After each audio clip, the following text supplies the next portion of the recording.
어, 우리 히브리서 11장은 잠시 멈추고 이제 주님이 오신 12월 달에 주님이 이 땅에 왜 오셨는지 몇 가지만 우리가 같이 생각해 보고자 합니다. 주님은 우리를 사랑해 주시기 위해서 왔습니다. 우리가 사랑이라는 단어를 제일 많이 이야기하지만 또 우리에게 제일 부족한 게 사랑이 아닌가 싶습니다. 우리를 존중해 주시기 위해서 왔습니다. 세상은 사람들끼리 그렇게 존중해 주지 않습니다. 주님은 우리를 너무나 존중해 주시기 위해서 오셨습니다. 또 우리를 진정 돌보아 주시기 위해서 오셨습니다. 또 하나는 우리를 깊이 이해해 주시기 위해서 오셨습니다. 우리를 이해해 주지 않을 때 우리가 외롭지 않습니까? 여러 가지가 있겠는데 이제 그런 가운데 오늘 3000년 전에 다윗의 죄와 죄 고백과 죄 용서의 모습을 통하여 예수님의 오신 목적과 이유를 우리가 본 시편에서 같이 생각해 보고자 합니다. 인간은 훌륭한 것도 많이 있지만 이제 성경이 강조하는 것은 죄인이라는 것입니다. 성선설, 성악설도 있지만 그러나 우리가 느끼기에도 살아보면 물론 선한 사람도 있지만 선한 사람은 속에서 참기 때문에 또 참느라고 화병도 걸리고 어떻게 보면 인간의 본질은 선을 사랑하면서도 그 반대 또 죄의 성향이 더 강한 것도 사실일 것입니다. 그래서 우리는 이 죄로 인해서 죄를 안 짓고 싶지만 죄를 질 수밖에 없는 존재로 태어났습니다. 하나님이 이렇게 만드셨습니다. 죄에 대한 선택권을 우리에게 주셨습니다. 물론 말씀을 주셔서 말씀을 따라가면서 죄를 짓지 말라고 하셨지만 그럼에도 그 말씀을 따라갈 것인가 안 따라갈 것인가 선택은 우리 자유 선택권에 맡기셨습니다. 인간은 약하기 때문에 육신의 여러 가지 유혹 속에 원치 아니하면서도 한순간에 우리는 이제 죄 쪽으로 쉽게 가게 됩니다. 죄를 지은 다음에 문제는 죄책감이라는 무거운 짐이 우리 앞에 놓여 있습니다. 하나님께서 우리에게 양심을 주셨습니다. 뭐 동물들에게는 조금 있기도 하지만 동물들은 양심이 없습니다. 제가 얼마 전에 TV에서 침팬지들이 서로 모여서 웅얼웅얼 대더니 이제 원숭이를 사냥하러 가기로 해서 가서 원숭이를 잡아먹는 모습을 보았습니다. 정말 잔인합니다. 그래도 인류의 어떤 사람들은 시조가 침판치라는데 그렇게 양심 없이 자기네 사춘격인 원숭이를 잡아먹는 게 저는 너무 섬뜩하고 너무 잔인해서 보다 말았습니다만, 그러나 사람은 하나님께서 이제 하나님 수준의 아주 섬세하고 예민하고 깨끗한 양심을 주셨습니다.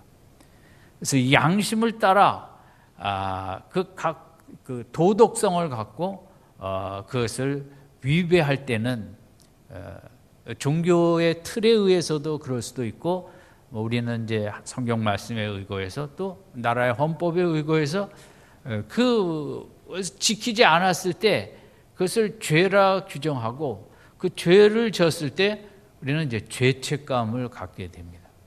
근데 세상에서 가장 무거운 짐이 있다면 이 죄책감이라는 무거운 짐입니다. 그래서 우리가 감옥에 가지 않아도 가정에서도 이제 자녀에게 말 실수를 하고 안 한 걸 했다 하고 부부지간에도 우리가 잘못 인식을 해서 상대방에게 그릇된 생각과 행동과 감정을 표현한 후에 우리 죄책감을 느낍니다.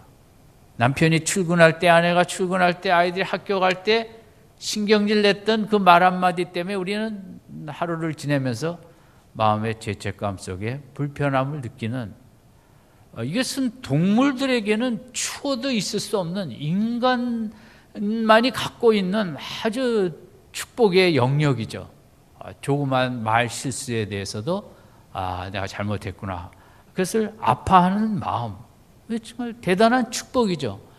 하나님께서 우리에게 주신 모든 감정들은 정말 축복의 선물들입니다.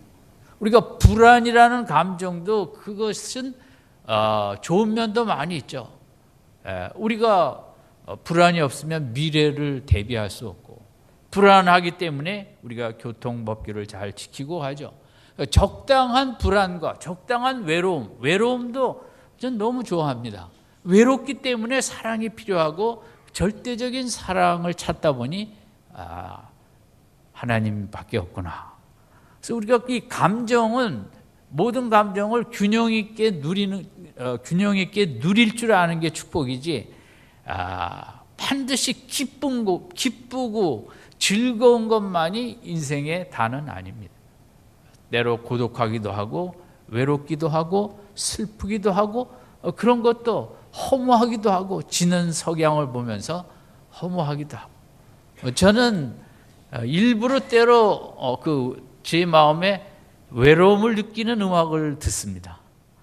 그런 음악들 있잖아요. 젊어서부터 들어온 어떤 음악을 들으면 참 외롭고 허무함을 느낍니다. 왜 듣냐면 너무 외롭다 보니까 주님을 또 꽉 붙잡게 되기 때문에. 저를 따라할 필요는 없습니다만, 하여간 제 경우에는 그런 하루를 살면서 다양한 감정을 누리려고 합니다. 기쁜 것이 다는 아니고, 하루 속에서도 충분히 외로운 시간, 고독한 시간, 인생이 허무하다는 걸 깊이 느끼는 시간, 이런 것들 속에 또 하나님이 주시는 평안과 위로와 그것을 같이 다 느끼는 게 중요하죠.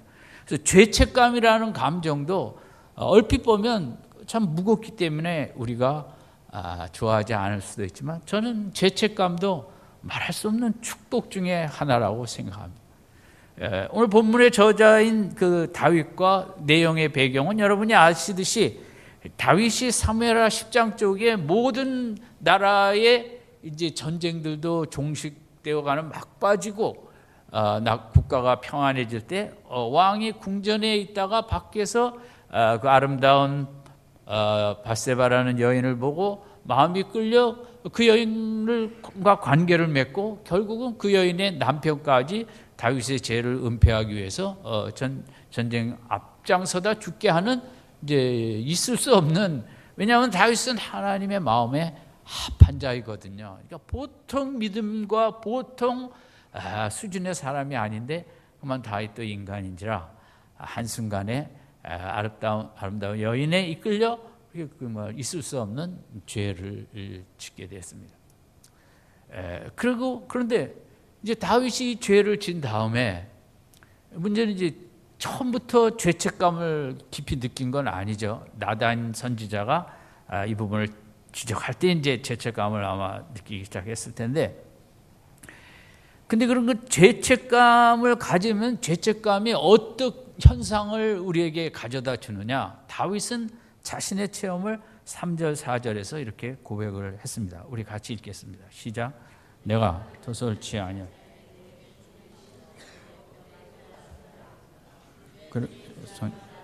누르시오니 내 진액이 화하여 여름 가물에 마름같이 되었나이다. 이 세 가지 아주 힘든 고생을 했다는데, 첫 번째는 영적으로 주의 손이 주야로 나를 누르신다.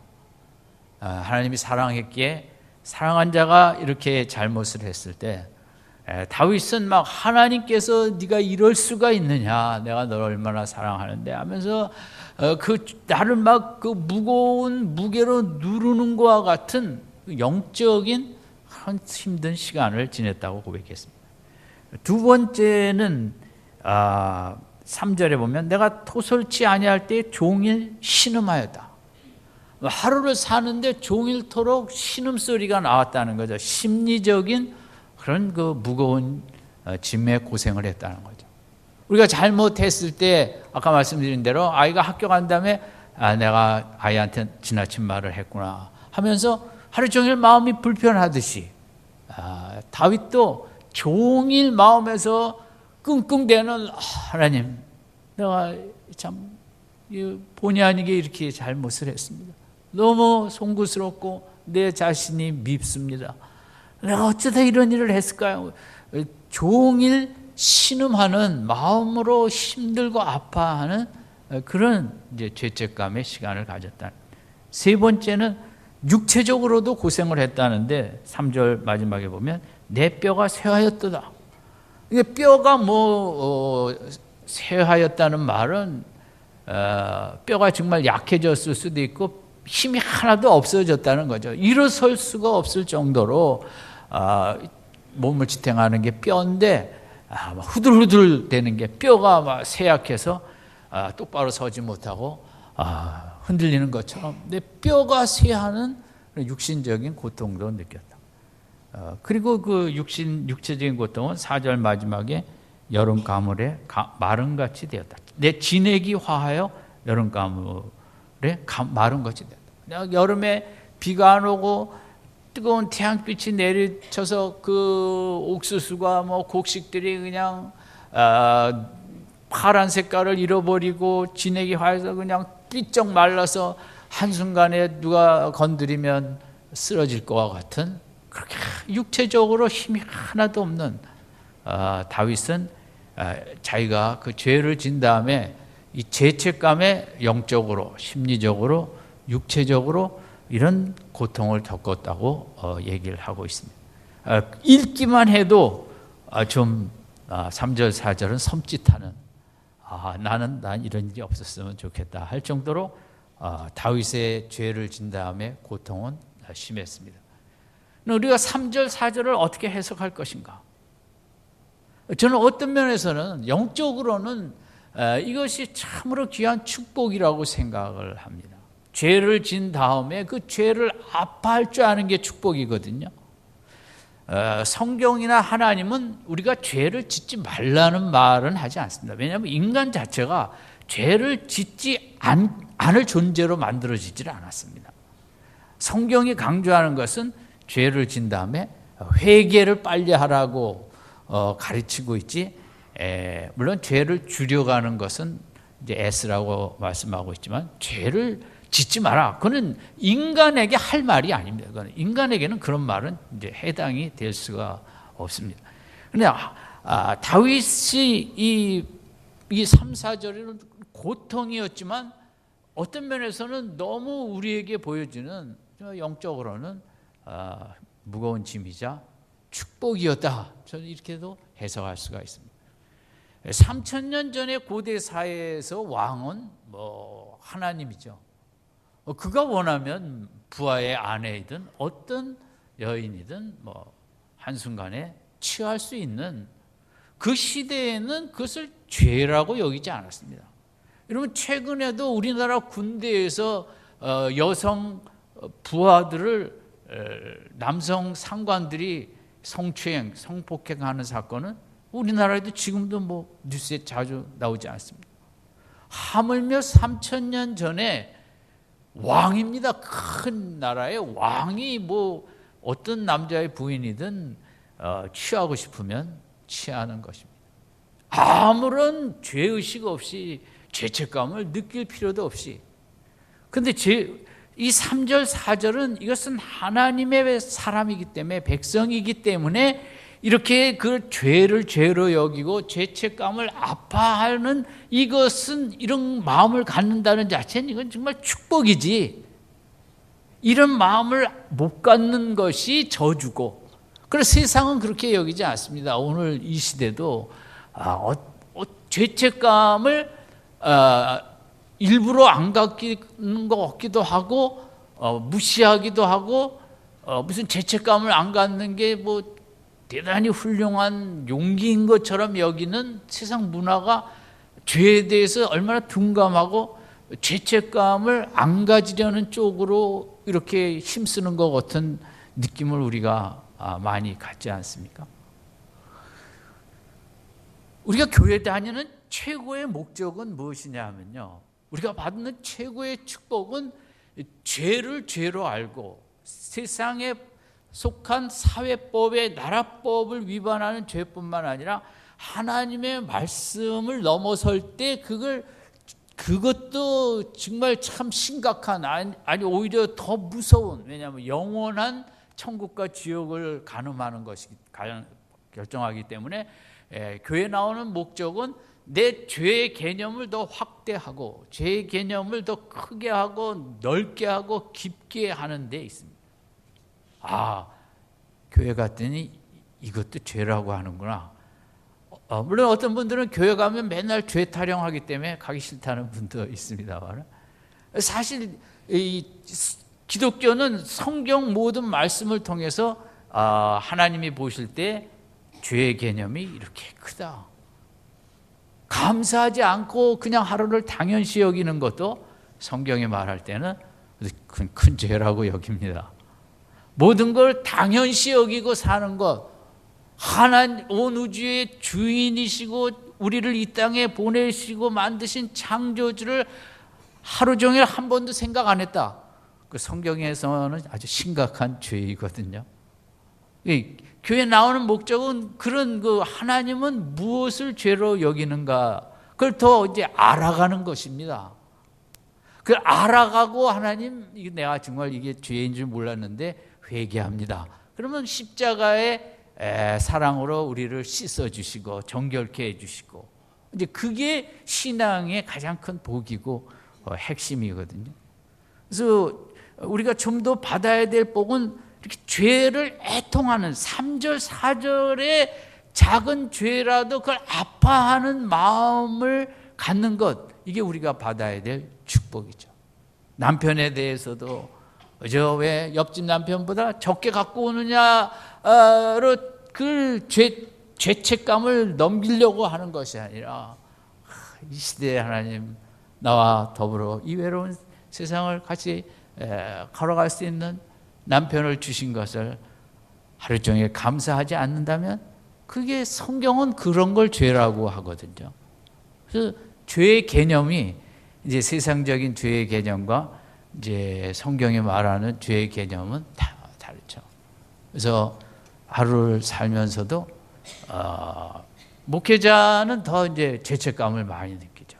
하루에 읽어야 될 책의 분량, 찬송해야 될 분량, 기도해야 될 분량, 묵상해야 될 분량, 이걸 못하고 자는 날은 상당히 죄책감에 시달립니다. 이거 하나님, 이거 오늘 근데 이제 선진국이라는 그 나라의 특징은 뭡니까? 거기는 그 죄의 개념이 더 깊고 넓고 죄책감을 많이 느끼면서 죄를 조심하는 것이 선진국이죠. 후진국은 뭡니까? 죄의 개념이 없고 죄책감을 못 느끼는 나라들이에요. 북한에서 오신 분들 하는 얘기는, 북한에는 뇌물이 없이는 아무것도 안 된다고 하잖아요.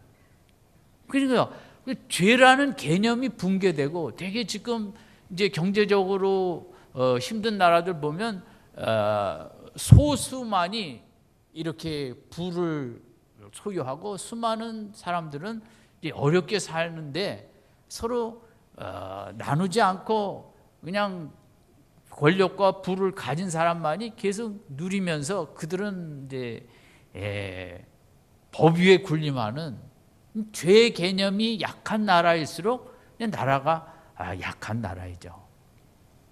우리나라도 그런 부분에서 아직 이제 좀 더 개선해야 될 점이 많이 있죠. 어제는 이렇게 폴리스 라인을 지켰다는 뉴스에 우리들이 참 안도하고 기뻐하듯이, 최근에 어떤 전경이 쓴 글이었습니다.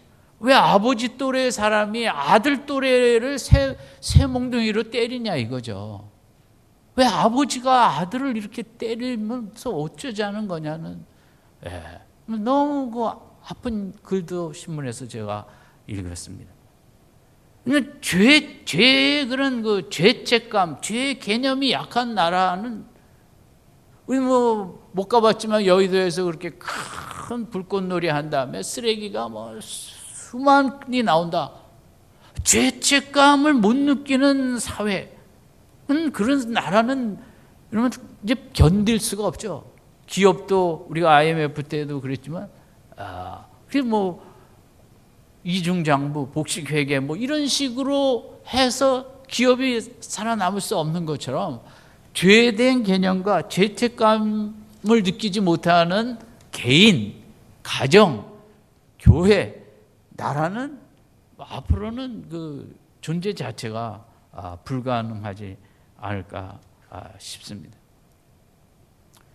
그리고 요즘은 이제 이상한 가짜 죄책감을 많이 갖죠. 남보다 뚱뚱하면 그걸 죄로 여기고, 남네 집 아이보다 우리 집 아이가 성적이 못지만 그걸 엄마의 죄로 여기는, 이게 가짜 죄책감이 많죠. 그 산에도 그렇게 뭐 북한산에 올라갈 때도 샛길로 가지 마라, 위험하니까. 백운대에 올라갈 때도 밧줄이나 뭐 이런 걸 다 점검을 하고 올려보내는데, 그 점검하고 10m만 지나가면 무겁다고 다 벗어버리고 맨발로 올라갔다가 그냥 올라갔다가 이제 조난 신고 들어오고. 근데 어떤 법에 대한 그런 그에 대한 죄의 개념과 이 죄책감을 못 느끼는 분들이 우리나라에는 아직도 너무 많은 것 같지 않습니다.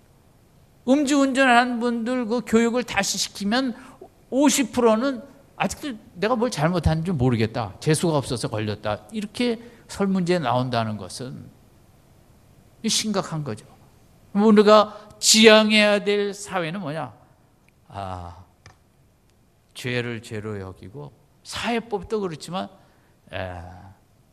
거기에 대한 이 죄책감을 느끼는 이런 힘들지만 가슴이 아프지만 그게 우리가 받아야 될 복이고, 바울은 자기가 죄인 중에 괴수라고 그랬거든요. 그 예수님 넘어 누구보다 경건한 삶을 살고 최고의 일을 했던 바울은 왜 그런 고백을 했을까요? 그가 사회적으로 죄를 진 게 아니라 영적으로 보니까, 내가 정말 뭐 이렇게 하나님이 사랑해 주셨는데도 내 마음에는 평안이 부족하고 믿음이 부족하고 마음에 불안이 있고 낙심이 있고 염려가 있고 뭐 이런 자기의 그런 그 하나님 표준 하에서 자기를 보니까 겉으로는 최고의 하나님의 일꾼이고 사도지만 자기 내면을 보면 그런 죄를 이기지 못하고 로마서 7장에 있는 대로 죄와 싸우는, 죄를 제대로 이겨보지도 못하고 겨우겨우 성령의 능력으로 이기긴 하지만 너무너무 자기 속은 부족하다는 거죠. 이게 우리 기독교예요. 저는 기독교가 이 부분에 있어서 우리 또 마음에 힘이 든 면도 있지만 축복이라고 생각을 합니다. 교회에 와서는 우리가 누가 누구에게 돌을 던질 수가 없어요. 우리는 정말 영적으로 보면 바울보다 더한 죄인의 괴수 중에 괴수죠. 우리가 지향하는 목적이 그거예요. 정말 하나님 앞에서 하루를 지낸 다음에 내가 분주하고 바쁘다는 이유 때문에 하나님을 한 번 생각해 보지도 못하고, 그래도 문득문득 하나님 감사합니다, 힘주세요, 하나님과 끈을 맺고 살 수 있는데도 바쁘다는 거로 하루 종일 하나님을 잊어버리고 살았다면 그게 이제 우리 영적으로는 그 참 죄 중에 죄죠. 그래서 바울처럼 누구보다 세상에서 그 당시에 하나님을 위해서 가장 큰 일은 했지만 내면적으로 볼 때는 내가 너무 부족하고 너무 하나님 보기시기에 부끄럽고, 겉으로는 믿음이 정말 강한 그런 뭐 설교도 하고 그랬겠지만 속에는 늘 믿음이 흔들리는, 그가 왜 자기를 죄인 중에 괴수라고 했을까요? 그 근거가 어디 있냐고요? 그것은 하나님의 말씀이고 영적으로 볼 때 그렇다는 거죠. 저는 정말 공감합니다. 교회를 아무리 오래 다녀봐도 제가 볼 때는 길이 없어요. 목사를 해도 길이 없어요. 우리 속에는 늘 죄가 들끓어요. 낙심의 죄, 불안의 죄, 염려의 죄, 근심의 죄, 미움의 죄. 또 미운 뉴스 보면서도 미운 사람 보면 돌 던지고 싶은데 돌이 없고 그냥 TV니까 가만히 있는 거지. 우리 속에는 그렇게 천사가 없는 거죠. 지금 목사가 되면 나을까? 하나도 낫지 않습니다. 목사가 돼서 날 것 같으면 제가 여러분들 전부 다 신학교 가라 그럴 것입니다. 인간에게는 길이 없습니다. 인간은 이 죄가 그저 늘 속에서 그 죄라는 게 누굴 때렸다는 게 아니라 하나님을 뜨겁게 믿지 못하고 내 속에 생수의 강이 흘러넘치는 은혜가 충만하지 않고 믿음이 충만하지 않고 기쁨이 충만하지 않고 조금만 뭐하면 어두워지고 조금만 힘들면 낙심하고 조금만 뭐하면 내 마음이 가라앉고 무겁고 살고 싶지 않고 다 때려치고 싶고 이런 게 우리의 무서운 죄거든요. 저는 성도님들 마음은 제가 들어가 보지 못했습니다. 이상 말씀드린 건 제 마음입니다. 목사도 아무 소용이 없습니다. 목사에도 인간은 죄의 덩어리입니다. 이길 길이 없습니다.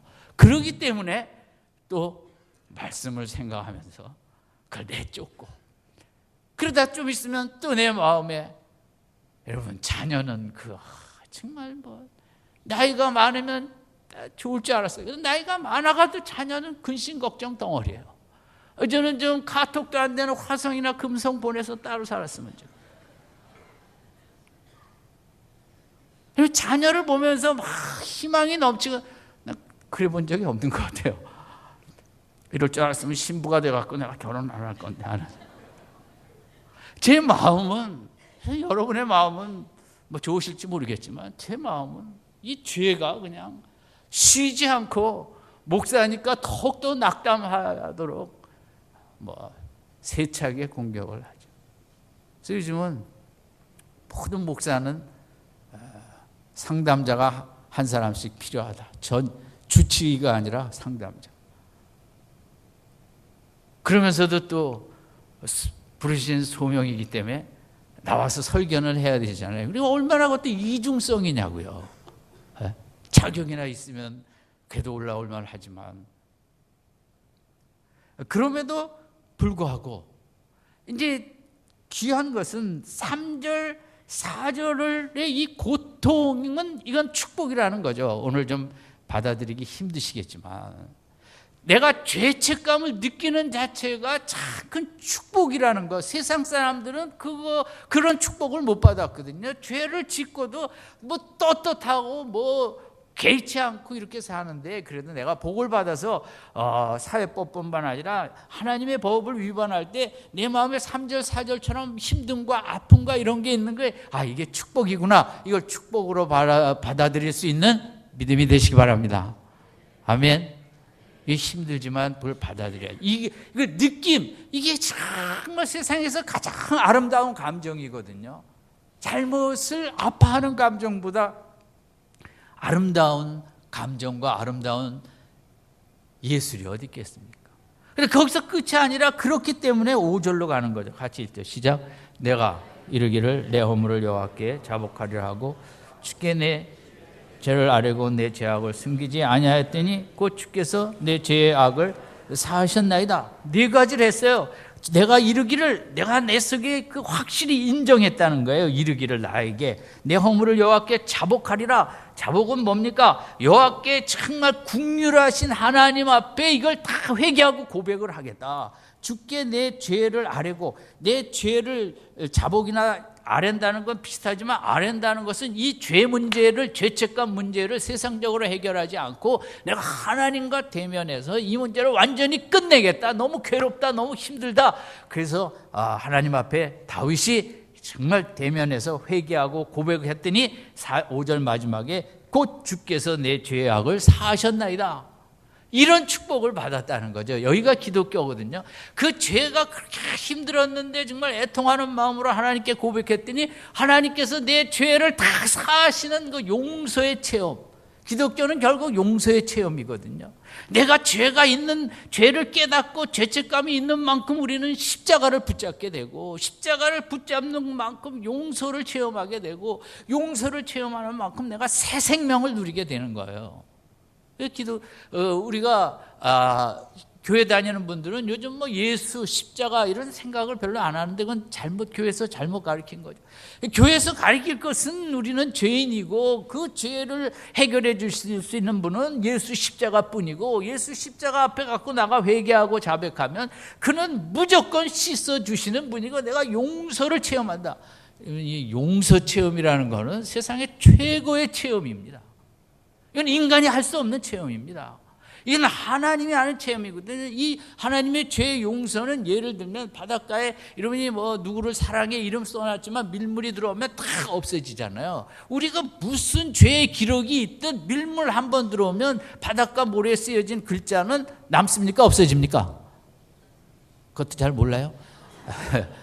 남아요. 한 글자 정도 남아요. 다 없어져요. 다 없어지죠. 하나님의 용서는 그렇다는 거예요. 여러분이 컴퓨터로 페이퍼를 쓰고 논문을 쓰다가 전기가 나가면 그게 다 조금 남습니까? 다 없어집니까? 회복 가능합니까? 회복 불능입니까? 회복 불능이에요. 제가 보기에는. 손을 치죠. 아이고, 2시간 내내 쳤는데 날아갔다고. 하나님이 하시는 용서는 그거예요. 우리가 죄를 해결을 십자가를 붙잡고 하면 하나님께서도 하나님 머릿속에 있는 전기가 나가셔갖고 우리가 했던 거를 다 어떻게 한다?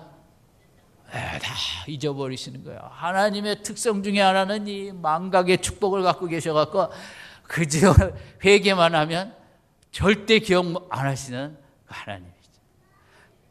다윗이 그 은혜를 체험했다는 거예요. 이 아침에도 우리가 지금까지 인생 살면서 어떤 죄를 졌든지 그 컴퓨터에 전원이 끊어져서 없어진 것처럼, 바닷가에 모래가 써놓은 글자가 다 바닷물에 없어진 것처럼 다 깨끗해지고 내 심령이 정결해졌다는 그 은혜와 새 생명의 체험이 있는 이 아침 되시기 바랍니다. 3절, 4절을 잘못하면, 이걸 갖고 있다 보면 인간은 망해요. 어떤 아이가 누나랑 같이 할머니 집에 가서 그 할머니가 좋아하는 오리가 있었는데 이제 새총을 만들어 갖고 그때 놀 때라 새총을 쏘다가 오리가 마저 죽었어요. 이게 큰일 났죠. 할머니가 제일 좋아하는 오리인데 근데 누나가 딱 봤어요. 난 봤지. 그래 놓고는 그 다음에 할머니가 집 치우라, 방 치우라, 뭐 치우라 하면 이 누나는 동생 이름을 부르는 거예요. 아유, 네가 하고 싶지? 이건 이 아이는 이제 제 종노릇을 하는 거죠. 완전 3절, 4절 속에 정말 이거 길이 없는 거예요. 누나가, 우리도 그렇잖아요. 나는 네가 지난 여름에 한 것을 다 알고 있다. 이런 영화 제목처럼. 런던에서 아주 대표적인 20명에게 어떤 분이 편지를 보냈대요. 여러분, 나는 당신의 과거를 알고 있습니다. 런던을 조용히 떠나 다른 곳에 사시는 게 좋겠습니다. 20명 중에 20명이 다 이사를 갔다는 얘기입니다. 한국교회 목사님들 중에 나는 당신의 모든 죄를 다 알고 있습니다. 떠나지 않으면 떠나셔야 될 겁니다. 아마 그럼 그 다음 주에 한국교회 강단에 한 명 목사님도 안 남아있을지. 이 아이가 손주가 너무 힘들게 살았어요. 할머니가 불렀어요. 얘야, 나는 네가 한 거 다 알고 있다, 보았다. 네 누나가 시키는 것도 다 보고 봤다. 왜 진작 나한테 잘못했다고 용서를 구했으면 내가 일찍 다 용서해 줬을 텐데. 우리가 그럴 수 있거든요. 그냥 이 사탄은요, 이 우리가 잘못한 것 속에 강력한 그들도 죄책감을 갖도록 역사하기 시작하는 거예요. 너는 하나님과 관계가 끝났다. 하나님이 지금까지 어떻게 너를 사랑했는데 이럴 수가 있냐. 다윗의 마음에는 사탄이 역사하지 않았겠어요? 너는 정말 나쁜 사람이다. 너는 너 하나님과 너의 관계는 완전히 끝났다. 이 마귀는요, 성경의 이름이 세 가지로, 여러 가지 중에 세 가지가 있는데, 그 중에 이제 대적자, 미혹자, 고소자, 이 고소자. 뭔가 우리가 좀 실수가 있으면 그걸 하나님 앞에 가서 고하고 우리 심령 속에 너는 나쁜 사람이다, 너는 끝났다, 넌 틀렸다. 사탄은 우리의 이런 그 죄를 짓고 그 죄책감을 느낄 때 더 들쑤시고 우리가 아주 거기서 포기하고 이제 더 이상 나 교회도 안 나가겠다, 하나님을 떠나겠다, 막 이런 마음을 갖도록 우리가 이렇게 죄책감에 들 때 마귀가 들어오게 되게 있어요. 그래서 가롯 유다처럼 넌 살 필요도 없다, 가서 죽어라. 그래서 자살을 하게끔 만드는 게 이게 사탄이에요. 우리가 아까 그 손주처럼 이 문제를 내가 끼고 있는 한은 3, 4절 하다가 죽는 거예요. 그래서 5절처럼 이렇게 그걸 갖고 하나님께 나가고 예수 십자가에 나아갔을 때 막 나가면 주님이 용서하는 큰 은혜를 체험하죠. 1, 2절 같이 읽겠습니다. 시작. 허물의 사함을 얻고 그 죄의 가리움을 받은 자는 복이 있도다. 마음에 간사가 없고 여호와께 정죄를 당치하는 자는 복이 있도다. 다윗이 너무 기뻐갖고 정말 용서를, 은혜를 체험한 거예요. 그러면 우리 교회 다니는 분들에게 꼭 필요한 게 이 부분이에요. 정말 내가 용서받았다는 그 은혜의 체험이 필요하거든요. 다윗은 자기 얘기하기 전에 1절, 2절 진짜 복받은 자가 누구냐? 죄 안 짓는 자가 복받은 자다. 그건 말할 수가 없죠. 그런 인생은 세상에 없으니까. 근데 그 진짜 복 중에 복을 받은 자는 허물의 사함을 받고 죄의 가리움을 받은 자, 이 하나님이 씻어준 자가 복이 있다는 거죠. 여호와께 정죄를 당치하는 자, 용서를 받은 자가 복이 있다는 거죠. 오늘 교회 다니는 우리들이 세상 사람들보다 깨끗해서 온 것도 아니고 우리가 다 똑같죠. 그러나 우리는 뭡니까? 교회에 나왔기 때문에 우리는 하나님 앞에 우리의 죄를 고하고 우리가 다 그 용서를 체험했다는데 우리의 차이가 있고, 용서의 은혜를 체험했기 때문에 내가 좀 더 조심해 살아야지. 물론 또 죄를 질 수 있지만 그걸 줄여가면서 이 용서해 주시는 은혜의 사랑에 감격해서 그 은혜의 뜻을 더 따라가려는 게 이제 우리의 할 일이죠. 원하기는 주님 이것을 위해서 오셨습니다. 세상에는 대부분은 이 시대는 죄책감을, 쓸데없는 죄책감, 가짜 죄책감을 유발하거나 죄책감을 안 갖도록 하게 하는 게 이 시대 문화고 사탄의 역사입니다. 다 봐라, 저 사람 봐라, 저 사람 다 그렇게 한다. 그래서 죄책감을 안 갖는 사회, 만약 우리나라가 그쪽으로 간다면 나라의 미래가 없죠. 그러나 우리 교회 다니는 우리들이라도 이 죄에 민감하고 또 죄책감을 갖고 적은 죄라도 제가 정말 남편을 뜨겁게 사랑하지 못하고 있는데 이거 죄입니다. 하나님 회개합니다. 용서해 주시고 뜨겁게 사랑할 수 있는 힘을 주시옵소서. 아멘.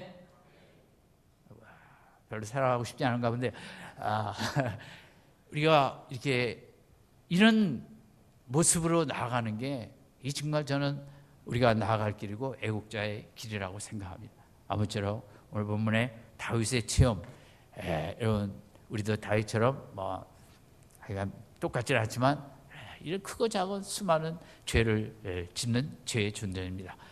죄에 대해서 3절 4절에 다윗이 느꼈던 죄책감의 축복이 우리에게도 늘 있길 바랍니다. 대충 뭉개고 넘어가지 맙시다, 남보다. 그리고 그걸 갖고 내가 해결하려고 하지 말고 예수 십자가 붙잡고 그것을 해결해서 1절, 2절처럼 거기서 평안과 기쁨을 누리는 거예요.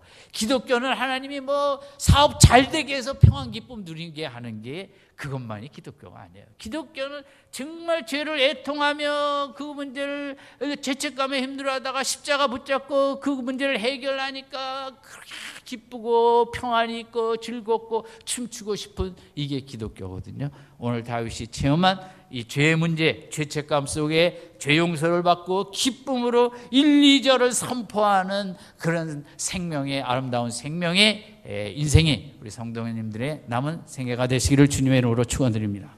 기도하겠습니다.